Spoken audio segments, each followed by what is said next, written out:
Τα βάρη αυτού του γάμου είναι πολλά. Πολύ ανηφόρα. Ανηφόρα, έτσι είναι ο γάμος, ανηφόρα. Κατευθείαν στα δύσκολα να έριξατε. Έχουμε άλλα 10. Κοστίζει γύρω στα 1.850 ευρώ. Ωραία, μια χαρά. Τι μια χαρά? 1.850 ευρώ. Τι ήθελες? Δεν φτάνει να ρίξει πυρό. Τι μας πει. Ο γραμματέας είναι σκληρός, δεν ξέρω. Στραγγυλοποιήσω το 853 να το κάνουμε 753. Αλλά και τα έξοδα αυτού του γάμου είναι πολλά. Καταλαβαίνεις ότι αυτή τη στιγμή είμαστε ένα χιλιάρικο. Ναι, Μέσα.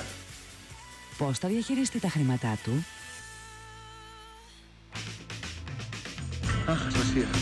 Τι εκπλήξεις ετοιμάζει ο Σπύρος στην Ασπασία? Χριστέ μου, τι θα πάω για αυτόν τον άντρα. Εσύ είναι η υφή. Τι κουκλίτσα, μπετίτσα μου, ομορφή μου. Δεν θέλω να φύγεις.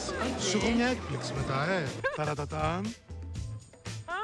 Θα το προσέξω όμως τον ηθικό, γιατί αν δεν της αρέσει... Θα φεγγάρει. Τι θα κάνει με τον ηθικό? Ούτε τα στρας μ' αρέσουνε, ούτε τίποτα. Απογοητεύτηκα.